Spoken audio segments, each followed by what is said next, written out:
Hello నమస్తే welcome to hit TV. నేను మీ anchor శమ. ఈ రోజు మనతో ప్రముఖ ఆస్ట్రాలజర్ అలాగే లైఫ్ కోచ్ ఆర్బి సుధా గారు ఉన్నారు. వారితో మాట్లాడి మరిన్ని విషయాలు తెలుసుకునే ప్రయత్నం చేద్దాం. నమస్తే మేడం. నమస్కారం. ఎలా ఉన్నారు ఫైన్ ఫైన్ చెప్పు. మేడం? జూలై నెలల్లో ఏ ఏ రాశుల వారికి ఎలా ఉండబోతుంది అంటారు? సరే, ఫస్ట్ రాశి ఫలితాలు మాట్లాడుతున్నాం. జనరల్గా రాశి ఫలితాలు మాట్లాడుకునే ముందు ఎప్పుడైనా సరే మనం గోచారం మాట్లాడుకోవాలి.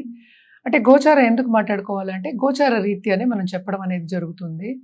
వ్యక్తిగత జాతకం అనేది చాలా డిఫరెంట్. అంటే ఏంటి, ఈచ్ ఇండివిజువల్ పుట్టినప్పుడు వాళ్ళ జాతకం డిఫరెంట్గా ఉంటుంది. దాంతోపాటు ఇప్పుడు గోచారం అంటే ప్లానెట్స్ తిరుగుతూనే ఉంటాయి, పుట్టిన తర్వాత కూడా తిరుగుతూనే ఉంటాయి కదా. సో ఇప్పుడు గోచారం మాట్లాడుకున్నప్పుడే వాళ్ళకి ఎలా ఉంది అనేది మనకి తెలుస్తుంది. కానీ జనరల్గా మాట్లాడుకోవాలి అంటే ఎప్పుడు మన రాశి వారిగానే మాట్లాడుకుంటాం. ఎందుకంటే అందరికీ తెలిసిన విషయం, 12 రాశులు ఉంటాయి, 9 ప్లానెట్స్ ఉంటాయి. సో ఇవి తిరుగుతూనే ఉంటాయి, గోచారం జరుగుతూనే ఉంటుంది కనుక దాన్ని బట్టి ప్రెడిక్షన్స్ అనేది మనం బేస్ చేస్తాం.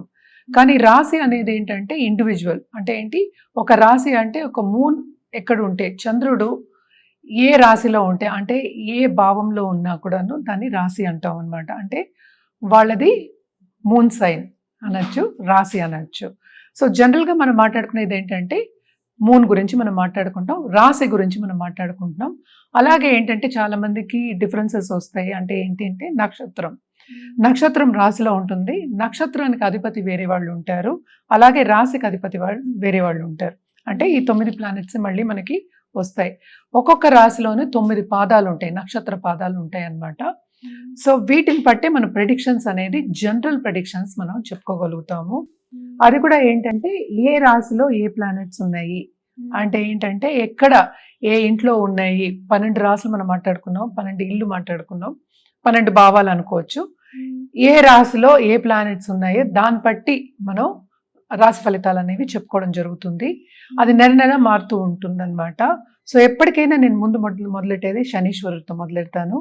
శనీశ్వరుడు ఇప్పుడు ప్రస్తుతం మనకి మీనరాశిలో ఉన్నారు. ఆయన ఏంటంటే 13వ తారీఖు 13 జూలై రిట్రోగ్రేషన్ అవుతున్నారు అనమాట. దాని తర్వాత మనం మాట్లాడుకోవాలి ఏంటంటే మనకి వీనస్, శుక్రుడు ఆయన ఓన్ హౌస్లో ఉన్నారు.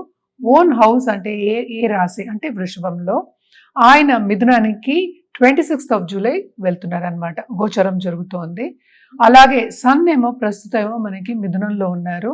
ఆయన 16th జూలైకి మనం కర్కాటకానికి వెళ్తున్నారు అనమాట. సో అక్కడే మనకి మిథునంలోనే మనకి గురు ఉన్నారు. గురు బేసిక్గా ఏంటంటే ఆయన కంబషన్లో ఉన్నారు, అంటే కొంచెం స్తంభించిపోయి ఉన్నారు. ఎందుకంటే సన్కి దగ్గరగా ఉన్నారు కనుక ఆయన 10th జూలై కంబషన్ నుంచి బయటకు వస్తున్నారు అనమాట. తర్వాత మనం మాట్లాడుకోవాల్సింది ఏంటంటే మెర్కురీ ఏంటంటే మనకి మెర్కురీ అన్న బుధుడన్నా ఒకటే, మనకేమో కర్కాటకంలో ఉన్నారు. ఆయన ఏంటంటే ఇప్పుడు 18th జూలైకి రిట్రోగ్రేషన్కి వెళ్తున్నారు, అంటే వక్రిస్తున్నారు అనమాట. సో దాని తర్వాత మనం మాట్లాడుకోవాల్సింది మార్స్ ప్రస్తుతం మనకి సింహంలో ఉన్నారు.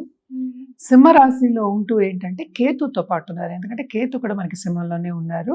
28th జూలైకి మనకి కన్యకి వెళ్తున్నారు అనమాట. అలాగే రాహు ప్రస్తుతం ఏంటంటే కుంభంలో ఉన్నారు. సో మోస్ట్ ఇంపార్టెంట్ ఇక్కడ ఏంటంటే శనీశ్వరుడు 13th July retrogression is very important అనమాట. అలాగే మనం చూసాము అంటే కంబషన్ నుంచి జూపిటర్ కూడా మనకి బయటకు వచ్చేస్తున్నారు. సో ఇవి రెండు మంచి సూచనలు.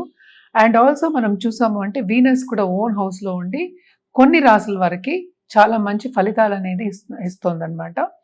అండ్ ఆల్సో ఏంటంటే మనకి ఇంకా మనం మాట్లాడుకోవాలి అంటే కనుక రాహు కేతువులు అంత మంచి ఇవి ఇవ్వవు కనుక, ఫలితాలు ఇవ్వవు కనుక, మార్స్ కూడా ఉండడం కూడా కొంతవరకు అంత మంచి యోగం కాదనమాట. సో కొన్ని రాసుల వారికి అంత బాగుండదు, కొన్ని రాసుల వారికి బాగుంటుంది. అలాగే మనం చూసామంటే ఏలినాటి శని ఎవరికి ఉందో, ఎందుకంటే అందరూ శని వచ్చారంటే భయపడుతూ ఉంటారు కనుక ఏలినాటి శని ఏమో ప్రస్తుతం మనకి మేషరాశి వాళ్ళకి అంటే మొదటి ఘట్టం, మీనరాశి వాళ్ళకి 2వ ఘట్టం, కుంభరాశి వాళ్ళకి 3వ ఘట్టం, అంటే 7.5 years శని. సో అంటే లాస్ట్ 1.5 years అనమాట.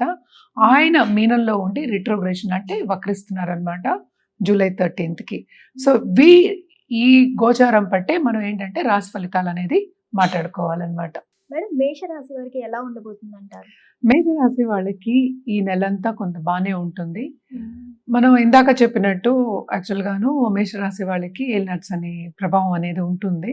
కానీ కూడా వీళ్ళకి ఏంటంటే కెరియర్ పాత్లో అంటే ఎక్కడ బాగుందో మనం మాట్లాడుకోవాలి కదా. కెరియర్ పాత్రలో వీళ్ళకి చాలా బాగుంది. ఎందుకంటే వక్రించినప్పుడు, శని వక్రించినప్పుడు కొంతవరకు మేలు చేసే ఒక దీని కింద రాశి కింద మనం మేషరాశి వాళ్ళని తీసుకోవాలి. అదొకటి కాకుండా ప్లస్ పాయింట్ వీళ్ళకి ఏంటంటే రెండో ఇంట్లో ఏమో మనకి శుక్రుడు ఉన్నారు, ఓన్ హౌస్లో ఉన్నారు. సో తప్పక ఫైనాన్షియల్ సిచ్యువేషన్ ఇంప్రూవ్ అయ్యే ఛాన్సెస్ ఉన్నాయి. ఫైనాన్షియల్ సిచ్యువేషన్ ఇంప్రూవ్ అవ్వాలి అంటే వాళ్ళు చేసే పనిలో వాళ్ళకి మంచి ఆపర్చునిటీస్ రావాలి, పైకి వెళ్ళే ఛాన్సెస్ కూడా రావాలి. అలాగే మనం చూసాము అంటే 12th లార్డ్ ఏమో థర్డ్ హౌస్లో పడ్డారు. ఆయన కూడా కంబషన్ నుంచి బయటకు వస్తున్నారు కనుక తప్పక వీళ్ళకి, అండ్ ఆల్సో ఏంటంటే 5th లార్డ్ 4th లోకి దిగుతున్నారు కనుక తప్పక వీళ్ళకి కంఫర్ట్ లెవెల్ అనేది కొంతవరకు second half of this month పెరుగుతుంది. అంటే కంఫర్ట్ అంటే ఈ కాలంలో అన్ని డబ్బే కనుక తప్పక లాంగ్ టర్మ్ ఇన్వెస్ట్మెంట్స్ గురించి ఆలోచించుకోవడం కానీ, ఖరీదైన వస్తువులు కొనుక్కోవడం కానీ జరగడం అనేది కనిపిస్తోంది అనమాట. అందరికీ తెలిసిన విషయం, ఆషాఢ మాసం అంటే అన్ని సేల్లు వస్తాయి, ఖరీదైన వస్తువులు కొనుక్కుంటూనే ఉంటారు. ఇప్పుడు చీరలు కూడా మనం ఖరీదైన వస్తువుల్లో మనం పరిగణించాలి కనుక తప్పక బాగుంటుంది కొంతవరకు వీళ్ళకి. ఎందుకంటే ఏలినాడ్స్ అనే ప్రభావం తప్పక ఉంటుంది, అది ఎక్కడికి పోదు కనుక తప్పక ఫైనాన్షియల్ సిచ్యువేషన్ మిగతా మంత్స్ కంపేర్ చేస్తే, మిగతా వాటి కంపేర్ చేస్తే కొంతవరకు వీళ్ళకి బాగుంటుంది ఫైనాన్షియల్ సిచ్యువేషన్ అని చెప్పడం జరుగుతుంది. అలాగే నిరుద్యోగులకి కొంతవరకు ఉద్యోగ అవకాశం వచ్చే ఛాన్సెస్ ఉన్నాయన్నమాట. అండ్ ఈ రాశిలో ఉన్న స్టూడెంట్స్కి దూరపు దేశం వెళ్ళి సెటిల్ అవ్వాలి అనుకున్న వాళ్ళందరికీ ఈ నెల తప్పక స్టెప్పింగ్ స్టోన్ అవుతుంది. అంటే ఏంటంటే అన్ని ప్లానింగ్ స్టేజ్లో ప్లాన్ చేసుకుని ముందుకెళ్ళే స్టేజ్ అందాము ఈ నెల. సో అది కూడా ఏంటంటే మంచి సూచనలు అనేవి కనిపిస్తున్నాయి. అలాగే మనం చూసామంటే 5th లార్డ్ 4th లో పడుతున్నారు కనుక ఇంట్లో వాళ్ళకి కూడా అంటే ఏంటి, మనకి ఇంట్లో పెద్దలకైనా సరే మన పిల్లలైనా సరే కొంతవరకు నలత వచ్చినా కూడా అంత ఇబ్బంది పడే ఒక యోగం కింద కనిపించట్లే. నలతలు కానీ హెల్త్ ఇష్యూస్ కానీ కొన్ని కామన్గా ఉంటాయి, చిన్న చిన్నవి ఇన్ఫెక్షన్స్ రావడం అని కామన్గా ఉంటాయి కనుక అవన్నీ ఏంటంటే సర్దుకుపోతాయి. ఈ నెల కొంతవరకు వీళ్ళు హ్యాపీగా గడిచే ఒక నెల కింద మనం పరిగణించాలి. అండ్ ఆల్సో ఏంటంటే దూరపు దేశంలో సెటిల్ అయిన వాళ్ళు, ఉద్యోగం లేదు అనుకున్న వాళ్ళందరికీ ఆపర్చునిటీస్ వచ్చే ఛాన్సెస్ ఉన్నాయి, అంటే కొత్త ఆపర్చునిటీస్. అలాగే పని మీద వేరే చోటుకు వెళ్ళడం కానీ, ట్రావెలింగ్, షార్ట్ టర్మ్ ట్రావెల్ కానీ బాగా కనిపిస్తోంది అనమాట.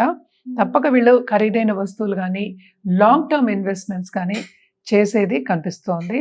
అలాగే ఉద్యోగ రీత్యా ఎవరైనా గవర్నమెంట్తో టచ్ వస్తే కనుక తప్పక గవర్నమెంట్తో చేసే పనులన్నీ వీళ్ళకి సక్రమంగా జరుగుతాయి. ఈ నెలలో బాగుంటుంది. కొంతవరకు ఏంటంటే ఇబ్బంది పడినప్పటికీ కొంతవరకు వీళ్ళకి బాగానే ఉంటుంది మేషరాశి వాళ్ళకి అని చెప్పాలి. అలాగే మనం పరిహారాల విషయానికి వస్తే కనుక తప్పక వీళ్ళు శనికాళ్ళు పట్టుకోవడం, అంటే జనరల్గా ఇప్పుడు మనం మాట్లాడుకుంటూ ఉంటాం రాహుకేతు పూజ చేయండి అని, నక్షత్ర పూజ చేయడం. అలాగే ఏంటంటే వీళ్ళు ఈసారి మార్స్ కూడా మనకి ఏంటంటే 5th, అంటే ఈ రాశికి అధిపతి ఏంటి 5వ ఇంట్లో కేతుతో పాటు ఉన్నారు కనుక తప్పక రాహుకేతు పూజలు కంటిన్యూస్గా చేయడం, నిత్యం చేసుకోవచ్చు, లేకపోతే ఎవ్రీ ట్యూస్డే చేసుకోవడం అనేది మంచిదన్నమాట. అండ్ స్తోత్రం చేసుకోవచ్చు, రాహుకేతు స్తోత్రాలు చేసుకోవచ్చు, నవగ్రహ స్తోత్రాలు చేసుకోవచ్చు. అండ్ ఆల్సో తప్పక వీళ్ళు ఏంటంటే మంగళవారం దుర్గాదేవికి పూజించడం అనేది వెరీ ఇంపార్టెంట్. గుడికి వెళ్ళి పూజించవచ్చు, లేకపోతే ఇంట్లోనే దుర్గాదేవికి దీపం వెలిగించి చిన్న పూజ అంటే అష్టోత్తరం చేయడం అయినా సరిపోతుందన్నమాట. ఇవన్నీ చేసుకున్నప్పటికీ వీళ్ళకి ఇంకా కొంతవరకు మెరుగుపడే ఛాన్సెస్ ఎక్కువ కనిపిస్తున్నాయి అన్నమాట. ధన్యవాదాలు మేడం, చాలా చక్కగా వివరించారు.